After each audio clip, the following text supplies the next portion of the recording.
Vamos dar continuidade ao nosso curso de eletromagnetismo e hoje agora nós estudaremos nosso último tópico, que é invariância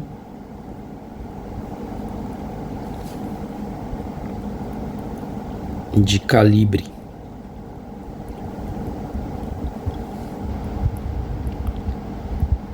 Das equações de Maxwell.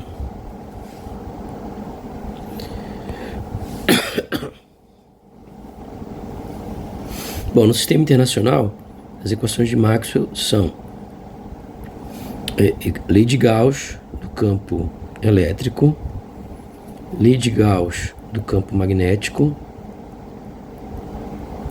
princípio da indução de Faraday e lei de Ampère-Maxwell. Essas são as formas mais gerais dessas equações.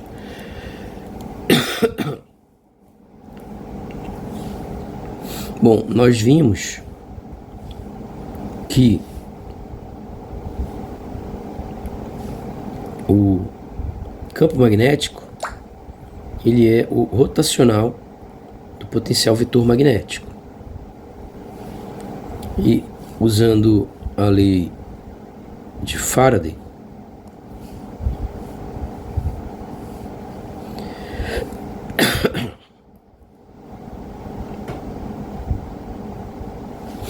nós temos que isso aqui é igual a menos a derivada temporal de B, que por sua vez é o rotacional de A. Então a gente pode reescrever essa expressão como rotacional de E, passando isso para o outro lado, mais a derivada de A com relação a T, porque a gente pode permutar esses operadores, né? Então ficaria menos o rotacional, a derivada de A com relação a T. Posso permutar a derivada espacial com temporal, logo eu posso permutar a derivada temporal com o rotacional, que só envolve derivadas espaciais. E aí isso aqui seria igual a zero. Então percebe que a gente não tem mais a equação da... Ela é diferente da equação da eletrostática, quer dizer que o rotacional de E é igual a zero. Então esse campo não é um campo conservativo. Ok, mas a gente sabe que se o rotacional de um campo é igual a zero, isso significa que esse campo obrigatoriamente é o gradiente de um potencial escalar. Então, na verdade, o gradiente do potencial escalar é o campo elétrico mais a derivada do potencial vetor, né, magnético. Então, nós chegamos na nossa primeira equação. Que eu também posso escrever, né, passando... Vou deixar assim. Mas o mais importante do que isso daqui é que o campo elétrico, na verdade,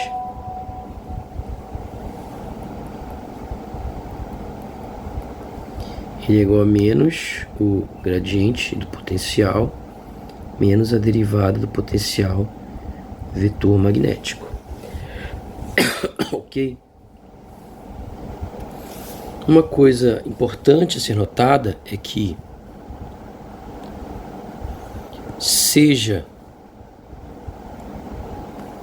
lambda função da posição e do tempo uma função arbitrária,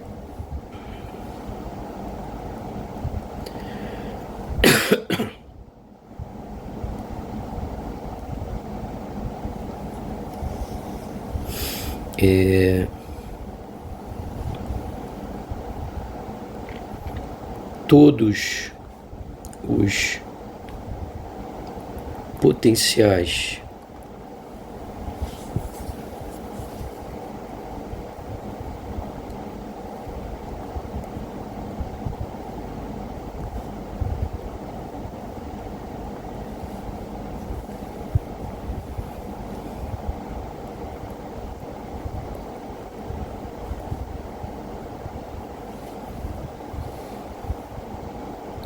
produzem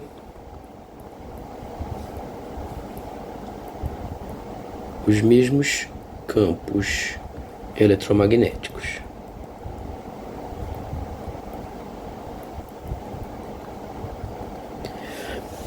É fácil demonstrar isso. Então, se eu pegar para achar o campo magnético, eu tenho que fazer o rotacional do potencial vetor, que vai dar o rotacional de A menos o gradiente de lambda.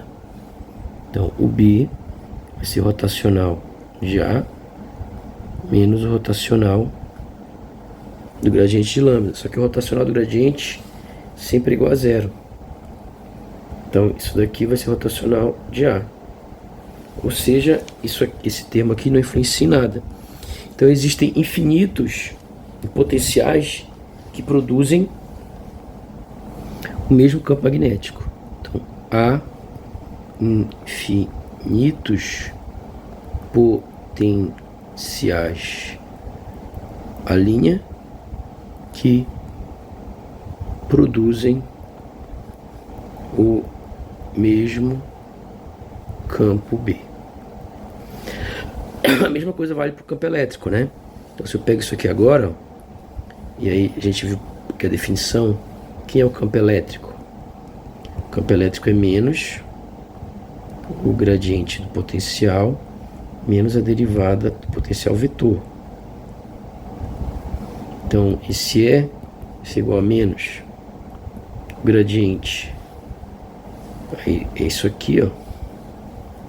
Então aqui é φ mais derivada temporal disso aqui menos derivada temporal de A', que é igual a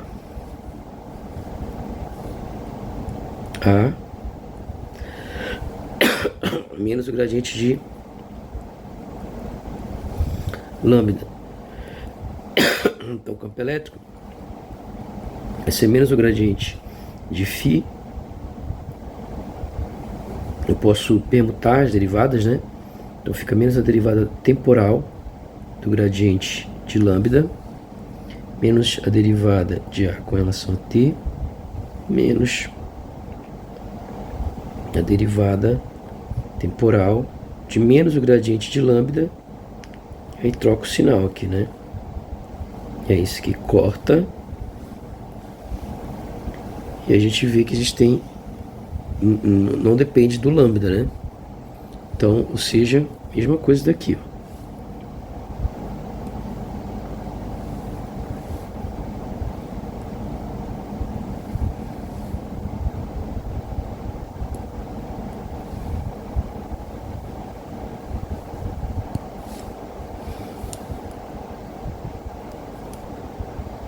Então, infinitos potenciais a linha e φ' que produzem o mesmo campo elétrico E.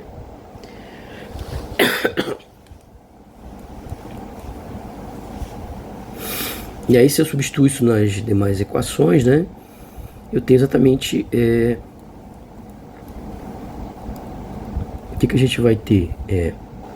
Ou melhor, desculpa, se eu substituo os potenciais nas equações, eu posso escrever as funções, as equações de Maxwell em termos de potenciais, né? Então vamos fazer isso.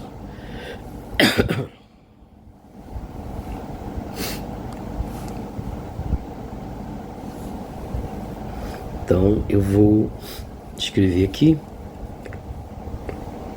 em termos dos potenciais, né? Então essa primeira vai ficar o que? Epsilon divergente de GE igual a ρ. Isso aqui eu vou olhar aqui embaixo, depois eu faço.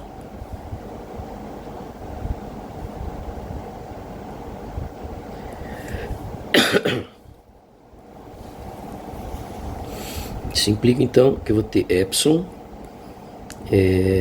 gradiente, divergente, desculpa, que é o campo elétrico, é menos o gradiente do potencial escalar, menos a derivada temporal do potencial vetor, isso é igual a ρ.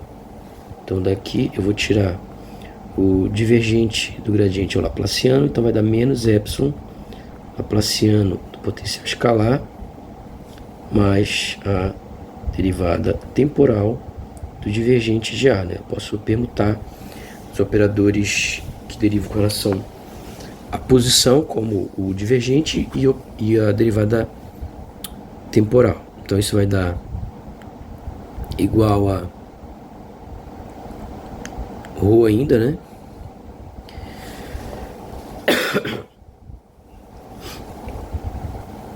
Na verdade, posso pegar esse epsilon e passar dividindo aqui, né? Então vai dar ρ sobre epsilon. E eu também poderia, os dois dão um negativo, né? Eu posso escrever isso aqui como sendo laplaciano de psi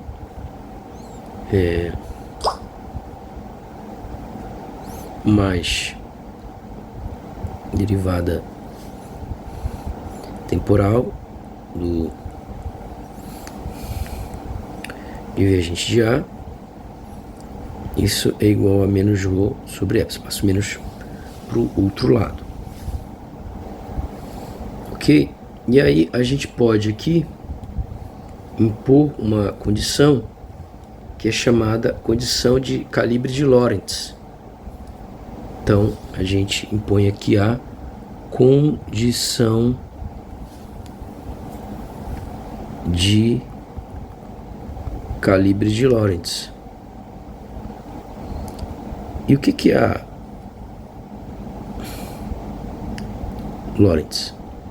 O que é essa condição de calibre de Lorentz?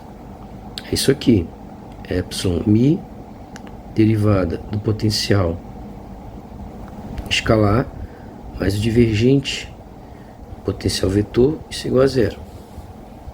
Se eu substituo isso na equação, o que eu vou encontrar?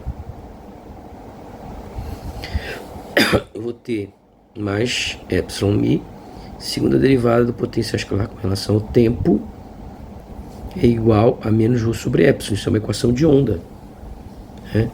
Então, mas isso é que a gente espera, né? Que quando eu faço alguma perturbação no potencial, essa perturbação se propague com uma certa velocidade. E lembra que a velocidade da onda, lembra que quem é epsilon mi?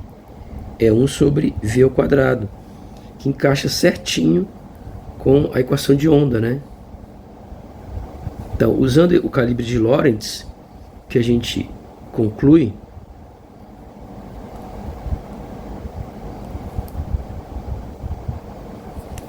é que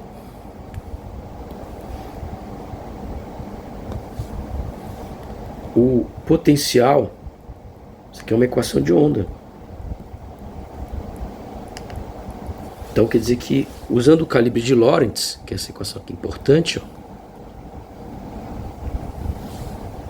eu tenho que o potencial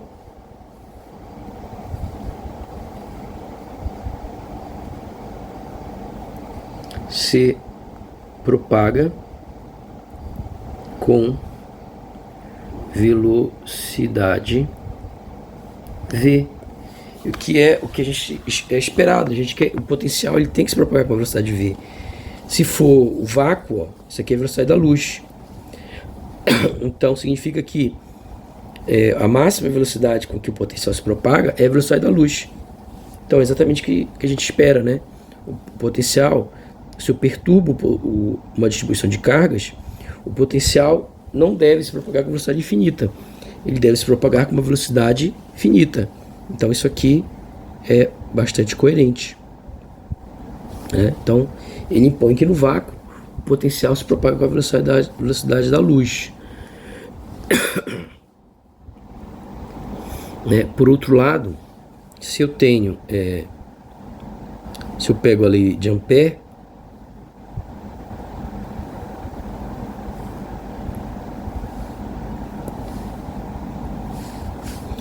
E aí eu faço o rotacional, né, da lei de Ampère.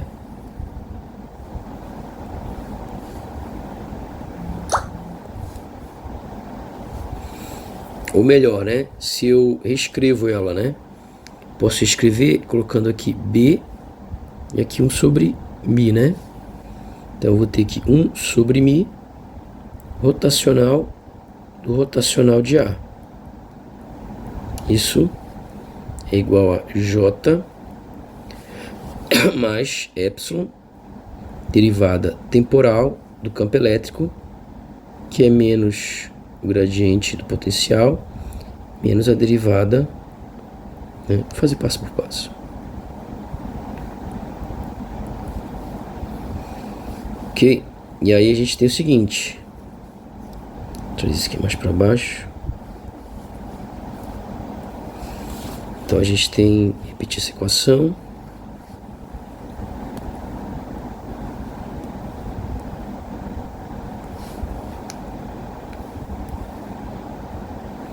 Isso daqui é menos o gradiente potencial menos a derivada do potencial vetor magnético. E aí a gente tem que o rotacional do rotacional, como a gente já viu em aulas anteriores, a gente fez isso várias vezes, ele é o Laplaciano menos, ele é o gradiente do divergente menos o Laplaciano, né? É o gradiente do divergente menos o Laplaciano. Então, o rotacional do rotacional é o gradiente do divergente menos o Laplaciano. Eu posso pegar esse Mi e passar para o outro lado, né? Então, vai ficar Mi J, aqui fica Mi Epsilon. E aí vai ficar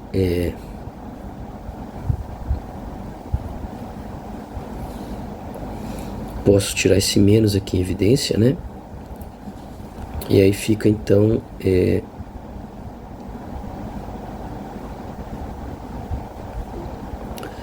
aqui derivada temporal do gradiente, né? Mais a segunda derivada de A com relação a T. Ok? E impondo o calibre de Lorentz, né? Deixa eu apagar aqui, não sei se vai precisar, depois se precisar eu impondo o calibre de Lorentz. E aí a gente pega, impondo aqui o calibre de Lorentz,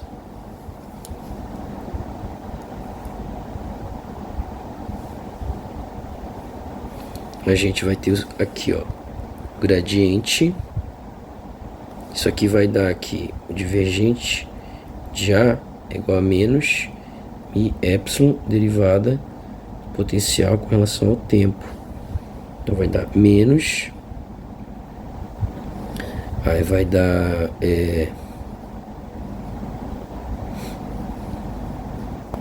menos Mi epsilon, né? Aqui substituindo aqui, ó. E aí fica o gradiente da derivada, que eu posso permutar, né? Então ficaria derivada temporal do gradiente. Ok? Aqui, né? O outro daria menos o Laplaciano de A. Aqui, Mi J. Agora esses dois daria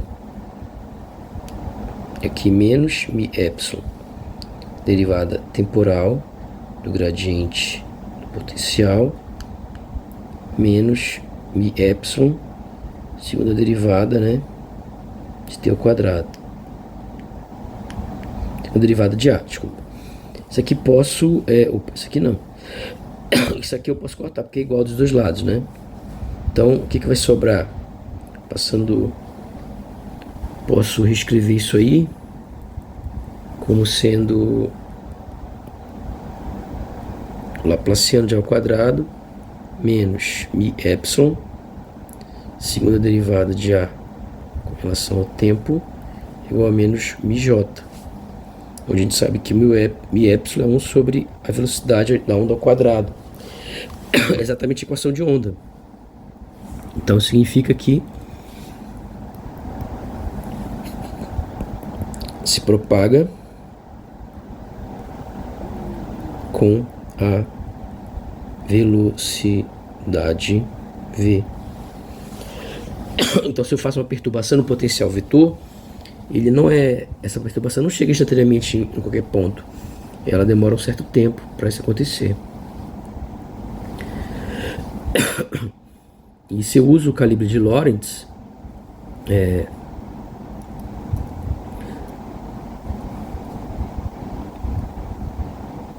ok? Então, o calibre de Lorentz é útil pra gente, né? Porque ele é um fato físico, né? Uma perturbação no potencial, no vácuo, por exemplo, vai se propagar com a velocidade da luz. Isso é previsto pelo calibre de Lorentz. Então, tudo ok com o calibre de Lorentz. Mas, e se os potenciais não satisfazem o calibre de Lorentz?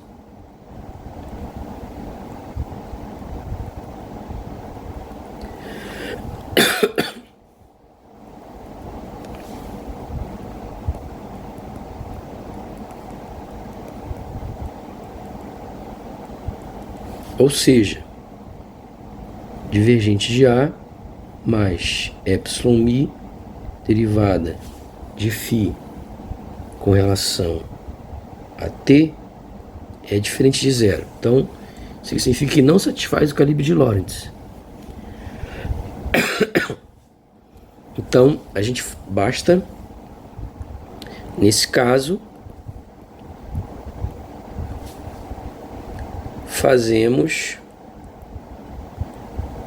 a transformação de calibre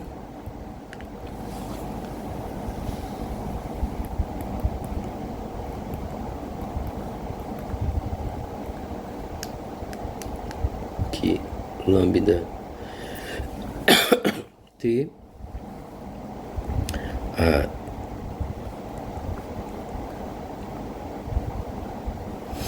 e exigimos sujeita a então é só fazer uma transformação de calibre que obrigue ele a obedecer ao calibre de Lorentz, né? Ok? Então, então basta fazer essa transformação aí, né? Então nós podemos sempre fazer uma transformação e aí fazer com que o calibre de Lorentz, a partir dessa transformação, passe a ser válido, né? Então eu substituo isso aqui na equação e aí basta solucionar para que solucione a equação, para que a nova equação obedeça ao calibre de Lorentz. Existe um outro calibre que é o chamado calibre de Coulomb. E o calibre de Coulomb, ele diz que o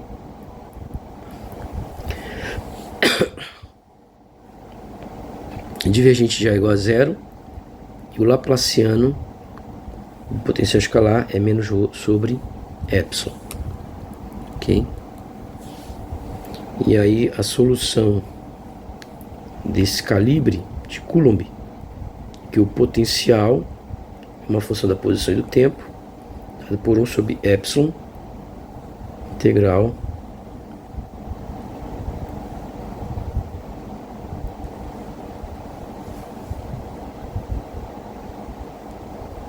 sobre R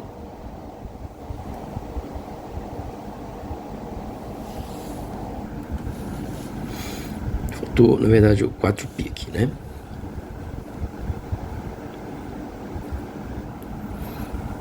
Ok, e pegando aqui, ó, que a gente tinha feito antes,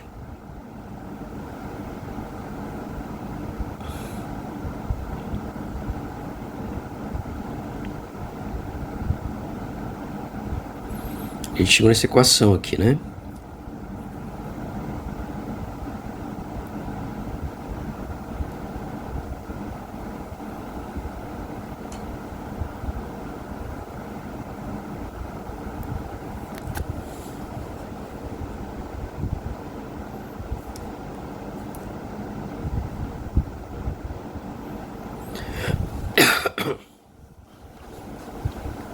Então aqui, usando o calibre de Coulomb, aqui é 0, né? Então a gente vai ter que Laplaciano agora de A. E aí, posso deixar o menos aqui mesmo. Aqui é igual a mi J menos mi epsilon, derivada temporal do gradiente do potencial, menos epsilon, essa derivada, segunda derivada temporal. E nós podemos fazer a decomposição da densidade corrente numa componente longitudinal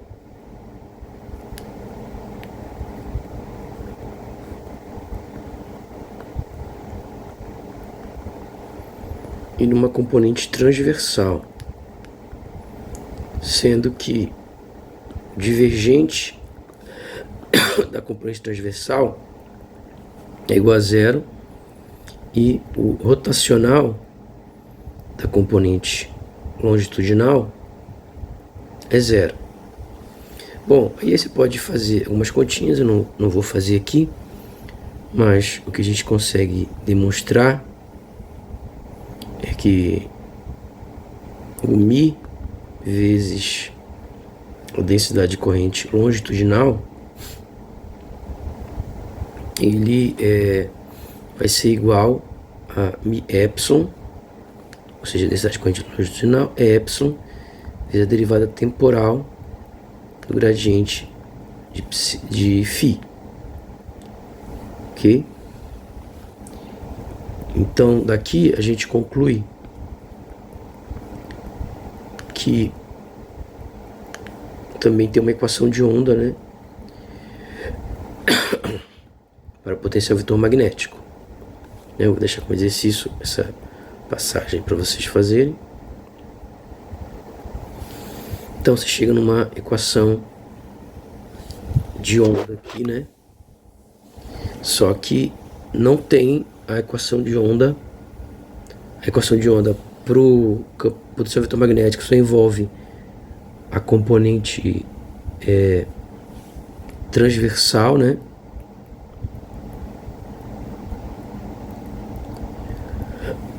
Da densidade de corrente. E por sua vez, ou seja, só tem aquela componente da densidade de corrente cujo divergente é igual a 0.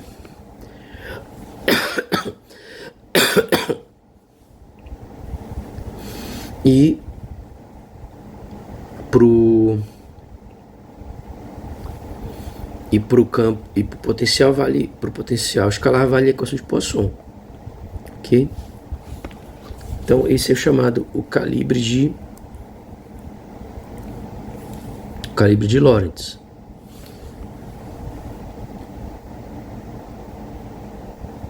Digo o calibre de Coulomb, né? O calibre de Lorentz foi anterior, o calibre de Coulomb. Ok, e finalmente nós falaremos sobre invariância de calibre residual. Invariância de calibre residual. Então a ideia é que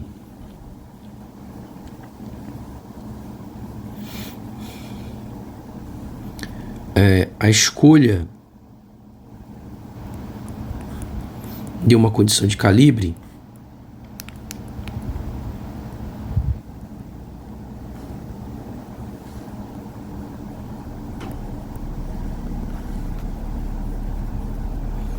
não é suficiente para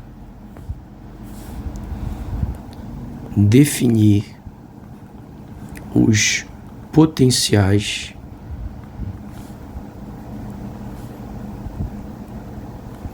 de uma forma única.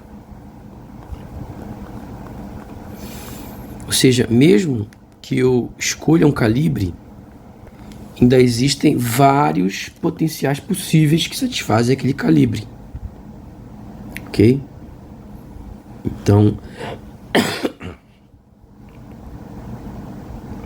por exemplo,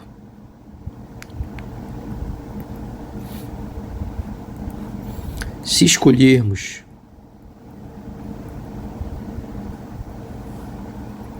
o calibre de Lorentz,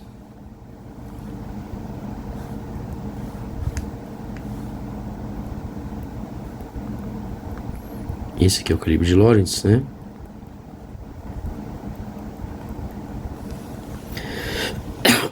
Ainda assim,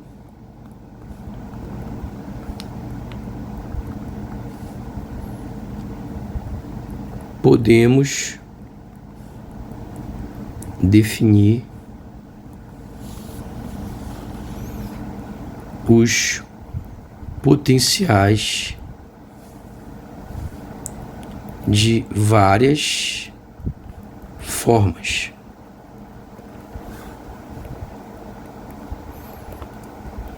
Só que a gente tem mais uma limitação agora, né? Como ele obedece ao calibre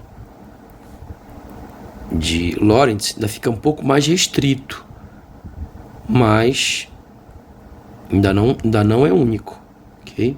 Os potenciais ainda não são únicos. Com qualquer forma em que obedecer a essa equação aqui,